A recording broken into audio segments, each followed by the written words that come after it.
इन दिनों एक फिल्म की बहुत चर्चा है। मेरा व्यक्तिगत तौर पे कोई विरोध नहीं है कि कोई भी एक्सपीरियंस, पेनफुल एक्सपीरियंस डॉक्यूमेंट हो।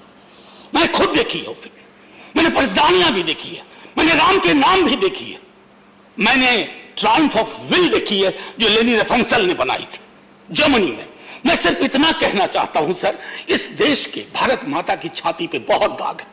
47 का तमस डॉक्यूमेंट करता है सर, उसके बाद 83 में नल्ली होता है, 84 में सिखों के साथ होता है, 2002 में गुजरात होता है सर। ये सारे दाग हैं कश्मीरी पंडितों के दाग के साथ साथ। ये सारे दाग, ये घाव, ये हमें रिकंसिलिएशन से भरने होंगे।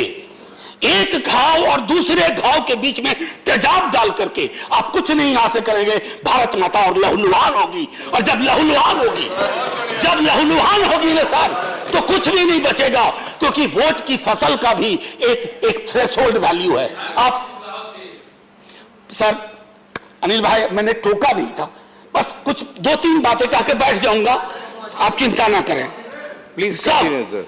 एक टर्म है, मैंने कहा ना कि हाफ वीडो, मैं नहीं जानता हूं कितने सत्ता पक्ष के हमारे लोग, ये हाफ वीडो पूरे देश में प्रयोग नहीं होता।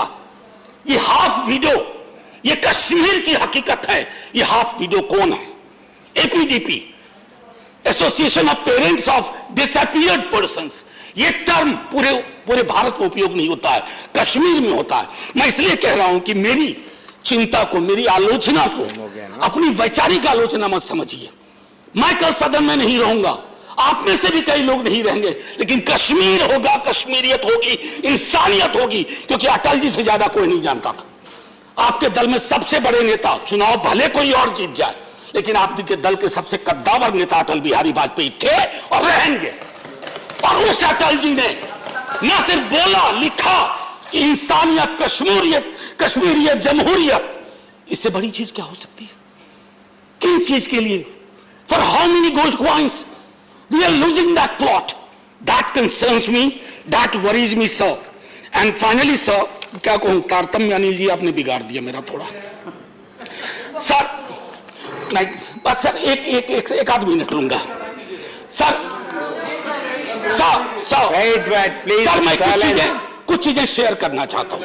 सर, हमारे कई सारे दोस्त, मेरे पढ़ाए स्टूडेंट सर, जम्मू में भी हैं, कश्मीर में भी हैं, कई शिक्षाविद हैं, वहां पढ़ा रहे हैं विश्वविद्यालयों में। सर, आजादी बिल्कुल नहीं है सर, बोल नहीं सकते। मैं प्रेस फ्रीडम इंडेक्स का जिक्र भी नहीं करना चाहता। प्रेस फ्रीडम को अगर देखना है तो कश्मीर में जाके हम देखें। खुर्रम परवेज, बताइए तो क्या गुनाह था? सच बोलना गुनाह हो जाएगा? ये नहीं होना चाहिए ना सर। अगर किसी ने कोई गलती की है तो बात करिए।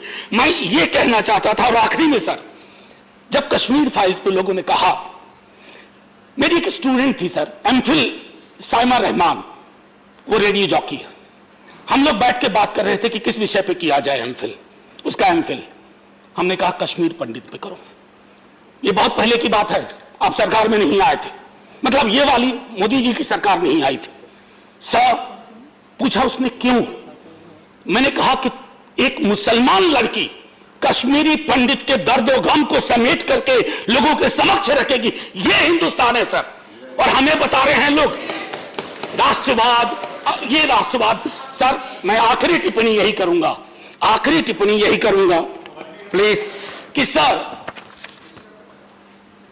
इससे पहले कि यहां सब कुछ बदल जाए, ये बदला लेने वाले फलसफे को ही आकर के बदल दें, ये सब नहीं होना चाहिए। आखिरी में सर, जय हिंद बोलने से पहले, ये भगवत रावत जी की कविता है, मैं इससे खत्म करूंगा।